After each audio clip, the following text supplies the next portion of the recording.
All right, guys, we need to talk there. How about that? Now I'm in the frame. We need to talk about chapter 23. That's auto insurance and society. So the previous chapter was dealing with the policy itself, right? Part A, Part B, Part C, Part D. Liability, that's required. We're going to talk about that here. 49 out of 50 states are going to require you to have liability coverage. Some people, that's all they have, liability only. That's it. Part B is medical payments, and that's primarily a first-party coverage, but it also covers people who are in your car, passengers. Part C is uninsured motorist. What if somebody hits me and they don't have insurance, right? If they're following the law, they're supposed to have insurance, and if they hit me and it's their fault, I would expect them to pay for it because they've got liability insurance to cover that. But what if they don't? Well, yeah, then that's my problem. So uninsured motorist is one way I can handle that problem through Part C. I can buy coverage on a first-party basis to protect myself against the possibility that somebody else doesn't follow the law. I don't like that, but we're going to see from our discussion in this unit that that might be the least bad of all our options in terms of how does society handle that problem. And it all comes down to the same problem. What are we going to do? Once everybody's driving, everybody has the possibility of causing serious, expensive damage to other people that they might not be able to pay for. So how do we handle that? Well, the obvious way to handle it is compulsory auto insurance. You must buy auto insurance. We'll have a law that says you have to have liability coverage. And yeah, that's why most people have at least Part A coverage. Then usually the way people think about it is Part A, you have to have. Part D, that's collision and other than collision. So if I damage my car and it's my fault, how do I fix my car? That's expensive. I can have collision and other than collision coverage on a first party basis to help me cover that problem. Also helps cover the problem if an uninsured motorist hits me and causes property damage. Remember that uninsured motorist in most states only covers bodily injury, not property damage. So somebody smacks into me, whatever bodily injury they cause to me, I can pay out of my uninsured motorist. But if I want to fix my car, I need Part D coverage for that. Again, I'm not happy. I'm the one paying the premium to cover somebody else who's not following the law. I'm not happy about that. But that might be the least bad of the options that I have. And that's part of what we're going to talk about today. So it really comes down to this. Yeah, this is a societal issue because everybody wants to drive. Everybody's got a car. Everybody's got the possibility of causing serious damage to somebody else that they cannot pay for out of pocket. What do we do about that? That's what this chapter is about. So let me go ahead and make it big. There, look at that. Auto insurance in society. So we're going to talk about, well, how do you compensate people who've been hurt in an accident through no fault of their own? One way to do that is liability insurance. So we've actually got 6 different features that I want to talk about here. And then we'll get into the idea of no fault auto insurance. So we could just say, you know what, we're not going to worry about whose fault the accident was. If you're in an accident, you're just going to turn to your own insurance company to pay your damages. We don't care if it was your fault or somebody else's fault. We're not even going to look at that. That's the idea behind no fault auto insurance. I mean, we'll get to that. Then we'll talk about the rating factors. What are the things that influence the cost of auto insurance? And this is stuff you're going to further investigate on the auto quote assignment that some of you have already done. But if you haven't, you're going to want to be paying attention to that. And you should see some pretty serious overlap there. So I'm not just making this stuff up. I mean, this is how it works, and you'll get to see it. And then just like we did with homeowners, I've got some tips when you go to buy auto insurance, the things that I think it's important for you to consider. Consider being the key word. Everybody's situation is a little bit different. And it's only important to me that you consider it. And it's okay with me if you say, yeah, that doesn't make sense in my situation. That's totally fine as long as you've considered it. That's the key. Okay, so here's the thing. This is the problem. People could get seriously hurt and it's not their fault. How do we make sure they get compensated? Well, we actually are going to have 6 different ways to think about this. And they actually come in groups of 2. You don't really see that from the slide.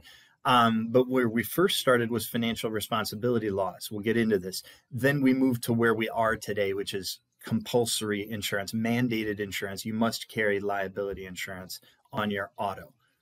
Driving is not a right, it's a privilege. And in order to exercise that privilege, there's a responsibility that you have to carry required auto insurance by the state. Okay, well, what if somebody doesn't? Then we're on to the next two here. You could use unsatisfied judgment funds to handle that problem for people who don't carry auto insurance. The other way to do it, and honestly, probably the better way to do it, is uninsured motorist coverage. We'll talk about that. And then finally, the question is, well, wait a minute, if people don't have auto insurance, what could we do to encourage them to get it? Well, one way is there something we could do to create a separate type of auto insurance product that might be more affordable? So that's low-cost auto insurance. And then that's the we're trying to help you approach. Then we have the stick approach, which is we're going to beat it out of you. We're going to make you buy auto insurance. That's no pay, no play laws. And we'll talk about those. But the basic idea is if you don't have auto insurance, then if you get hurt, you can't sue anybody. That's a big deal. In this country, we generally hold the right to sue other people pretty sacred, at least the right to have your day in court. You can sue anybody for any reason at any time. Doesn't mean you'll win. But if you have a complaint, somebody's going to hear it. A judge or a jury is going to hear it. And that is something that we hold pretty sacred. So it's a big deal to say, oh, we're going to take that away from you if you haven't done your part by carrying required auto insurance. That's a pretty big deal. All right. That's a little overview of where we're going for all of this. So let's go ahead and get started with financial responsibility laws. I guess the last thing on here is this idea that we could have a radically different system altogether, and we could have no fault auto insurance. I don't know if you can see that. Let me frame up the slide a little bit better here. I bet you can see it now. So the idea is, what if we dealt with auto insurance and we said we don't care whose fault the accident was? That's pretty radical too. And no state has fully moved to that approach. But that would be something that we could do if we chose. All right, let's get started with financial responsibility laws. So when you think about how autos came into society to begin with, not everybody had them. Only the wealthy had them. And there was only a small group of people who were driving in the first place. And then we kind of had this belief that we really had two groups of people. You had safe drivers and you had unsafe drivers. And so we said, really, the safe drivers, they don't really have a need for auto insurance because they're not going to hurt anybody. The group that we have to worry about is the unsafe drivers. And so that kind of evolved into this idea that after you've had an accident, then from that point forward, you must carry auto insurance because you've shown us that you're in the unsafe driver group. So under a financial responsibility law, we say, yeah, you have to show that you have a way to pay for accidents that you cause after you've had an accident above a certain threshold. Maybe it's $5,000, maybe it's $10,000. Once you've caused an accident that costs that much, then you got to prove that you can pay for future accidents, but not before. If this has never happened to you, then hey, this doesn't apply to you. It'll apply to you if in some other context you have been held liable and you failed to pay. So somebody sued you, they won, and you just never paid. Whoa, now it sounds like you're not paying your debts. So if that's you, we are going to require that from this point forward, now that you've failed to pay a judgment, you have to have a financial responsibility. You've got to be able to prove that you can satisfy that financial responsibility with usually with auto insurance. That's usually how we're proving that. Or if you've behaved in a certain way that's resulted in a citation, then we again kind of lump you into this unsafe drivers group and say, hey, you've got to have auto insurance because you behaved in a way that shows that you're not responsible. So we need to guarantee that you're going to be able to pay for the accidents that you caused. But the idea behind a financial responsibility law is there's only a subset of the population that must have insurance. And the way you prove that you can pay, there's two ways you can do it. The most common way is to buy auto insurance. And then the insurance company, you've transferred the risk. They're on the hook. And they say, yeah, we will pay in exchange for a premium that the insured is giving us every 6 months. We will pay if they cause an accident up to a certain limit. The other way to do it is to actually put up the cash in a restricted account. So instead of buying auto insurance with a $25,000 limit, maybe I have $25,000 and I'm willing to just put that up and say, look, I can pay. Okay, well, then it's got to be posted in a restricted account. And you could post a bond. That's an uncommon way to fulfill this requirement, but it is an option if for some reason you didn't want to use auto insurance as the way to handle your financial responsibility. So if you actually had the assets, you could put up the money. That'd be all right. Or it's similar to insurance when you actually use a bond instrument. Somebody else is guaranteeing it. And usually, again, it's in exchange for a premium that you've paid. And so you could post a bond that way if you'd rather.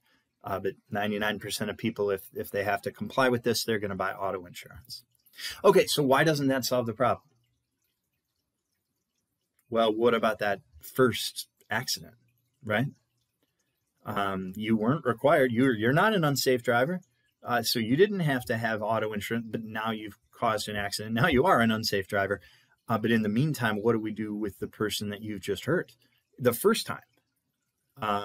You weren't in violation of the law. I mean, you didn't have to have auto insurance, but you've caused a problem and you don't have a way to pay for it. That's the primary problem here. And so this worked when you only had a small segment of the population that was driving, and if you really believed that there were safe drivers and unsafe drivers. If that's truly the distribution of what you've got, if all the accidents are coming from one group, this might work. But that's not reality, and we know that. So over time, we got to the point where we said, look, you want to drive, you got to have auto insurance. That's where we are with compulsory auto insurance laws. Everybody's got to buy auto insurance. That is required by law. If you don't have insurance, if you get caught, you will pay a fine. 49 out of 50 states are going to require some level of insurance. The exception is New Hampshire. Why New Hampshire? Well, if you look into state history, you'll notice that New Hampshire has a big emphasis on the idea of freedom, right? What's their state motto? And if you know, you can go look it up if you want. The state motto is live free or die. They take that freedom stuff really seriously. And that means the freedom to make a really bad decision and ultimately wipe yourself out paying for an accident that you caused. They have a financial responsibility law in New Hampshire. They don't have compulsory insurance. Used to be Wisconsin was like that, but they've recently moved. They recently transitioned to requiring everybody to have it. So in most of the U.S., you have to buy auto insurance. But we've talked about this problem, right? In Indiana, our state minimum limit is 25, 50, 10, right? You have to have at least 25,000 per person for bodily injury, 50,000 per accident for bodily injury, and then 10,000 for property damage liability. That, again, this is an opinion, but I think that's absurdly low. Property damage, could you cause more than $10,000 in property damage? Yeah, if you total out somebody else's car and it's nice, you'll be over that by a lot. So you can be legal, but still be subject to financial catastrophe. And the whole point of insurance is to avoid financial catastrophe. $25,000 bodily injury per person, I've said this before, but if you put somebody in the hospital, that $25,000 limit is gone in the air ambulance ride. And then once they get there, they've got extra treatment. You don't have any limit left. You're going to be paying that out of pocket, and you'll pay it for the rest of your life. So if you've got state minimum limits, you're legal, but you are still exposed to a massive amount of risk, in my opinion. So you can be legal and still cause damage that's far above that, and that means you haven't solved the problem, right? The whole reason we have these laws in the first place is to try to prevent the situation where I cause an accident and nobody has a way to recover. Well, if you've got state minimum limits, that helps me buy something. But those limits in general are going to be, in my opinion, too low. And it's not that much more expensive, as you'll see in the auto quote assignment, to really dramatically increase those limits. And that's something I would request everybody consider. Find out, what does it cost to increase your limits by a huge amount? Because it's probably not that much. It's probably worth doing if it means that it prevents financial catastrophe from wrecking the rest of your life. And those are the stakes we're playing with. Very, very, very high risk, very low probability. And because of that, it ends up being relatively inexpensive to manage that risk. But if we leave it up to the states to tell us how much auto insurance we have to have, it's probably not going to be very much. So you can be in compliance with the law, but I still think you have a problem. The other problem we have is that you can have a law, pass all the laws you want, but if people don't comply, it doesn't do any good. It's always interesting when you talk to the group who really thinks that if we just pass laws, that'll take care of all our problems. Well, for the group of people who have decided they're going to comply with laws, yeah, I guess that's true. You always have a group of people that just isn't going to comply. And with auto insurance, it's actually kind of high. 15% of people, they're just not driving with insurance. They don't care. They know it's the law. They're just not doing it. Okay, That means you still have a problem. That's why compulsory auto insurance is not a complete solution. First, I think the limits are low. Second, you got a lot of people who just aren't going to comply. 15%, that's 1 in 7. And that means if somebody hits you, there's a 1 in 7 chance that they're not carrying auto insurance. Okay, so that means this is not a complete solution to the problem, which gets into the next set of 2 things that we have to discuss. So how are you going to handle that? Somebody drives without, you've passed your law. Hey, I thought you solved your problem. Well, the people who don't comply create a problem for you. So now what? Or the people who don't buy enough insurance, they're underinsured. What about that group? You still have that problem. What are you going to do? Well, you have 2 options. You can create an unsatisfied judgment fund, or you can use uninsured motorist coverage. So unsatisfied judgment fund, how does that work? Well, we create a fund that exists to help compensate people who have sued and won, but have not been able to collect on their judgment. The judgment is unsatisfied. See, it's one thing to sue and win. It's another to actually collect. Just because you win your lawsuit doesn't mean you're getting paid. If the other person doesn't have any money, you're going to be out of luck. You can win the lawsuit, but collecting is a whole different deal. So we say, all right, if you can prove to us somebody owed you for an auto accident and they couldn't pay, we'll set up a fund to compensate you from that. You're going to have to prove to us that you tried to collect the judgment and you couldn't. We're not just going to take your word. You got to prove that. And then the most that we're going to pay out of this fund is if that driver would have been insured under the state minimum limit. So if you have a serious accident, the most you can recover from this fund is still going to be the state minimum limit, and that may not be enough to fully compensate you. And then the idea is we're going to go after the person who caused that accident and try to get them, now that this fund has paid out on their behalf, we're going to try to get the fund to collect from them. But realistically, if this person doesn't have auto insurance, how often do you think it happens that they actually have the money to pay for the damages they've caused? Yeah, realistically, that's not going to happen. Sure, you have a legal obligation. Maybe they win the lottery. Maybe somebody leaves them a ton of inheritance money or something. Outside of that, if somebody's caused you serious damage, the odds are you're not getting paid from them. So the unsatisfied judgment fund can pay you up to the state minimum limit, and then they'll turn around and subrogate. They'll go after the negligent driver to try to recover, and the odds on that are just really, really low. So think about this process and how much work you have to do as an injured person. I mean, you have to go to court, you have to sue, you have to win. Then you have to try to collect on that judgment. Then you have to fail, and you have to prove that you tried and failed. And then after all of that, the most you can get is the state minimum limit. That's a lot of work for an injured party to have to do to try to get compensated. So people said, you know what, maybe this isn't the best way to do it. Maybe a better way to do it would be uninsured motorist coverage. So here you're going to collect on a first party basis from your own insurance company for any damage that's done to you by an uninsured motorist. That should be a lot quicker and a lot easier, right? Because we don't have to go through the suing process and collecting on a judgment process. We leave that up to the insurance companies that are involved. Some states have said, yeah, this is so much better. We're going to mandate uninsured motorist coverage. You must buy uninsured motorist coverage in some states. Most other states, it's optional. So we have uninsured and underinsured. Those are 2 separate lines. You're either going to buy both or you're going to buy neither. It's really strange to try to say, well, we need one but not the other. The idea is, yeah, you're not going to litigate. You're not suing. So this process should be much, much faster when I'm just dealing with my own insurance company. It's clear that it was the fault of the uninsured motorist, and all I have to do is document my expenses and they'll pay. That's the end of it. That should be a much easier process for an injured party to go through. Yeah, the downside, I've said this several times, I don't like it. I mean, I have to pay insurance to cover against the possibility that somebody else isn't doing what they're supposed to do. I don't like that, but it's probably better than the unsatisfied judgment fund approach. So that's the trade-off. You have to decide which of those you prefer. And maybe this is the least bad way for me to solve my problem, because ultimately this is my problem, right? It's not fair that it's my problem. Somebody else hits me and they don't have coverage. It's not fair that that's my problem, but ultimately it is. I'm the one who has to somehow figure out how I'm going to pay for my losses. So when you look at it that way, you start to say, well, maybe uninsured motorist coverage makes sense. It's important to remember the fault has to be that of the uninsured motorist. If I'm in an accident with somebody else and they don't have auto insurance, that doesn't automatically make the accident their fault, right? I mean, if I smack into somebody and they're stopped, they're not moving, that's my fault. The fact that they don't have insurance, that doesn't change the fault. I still have to pay them.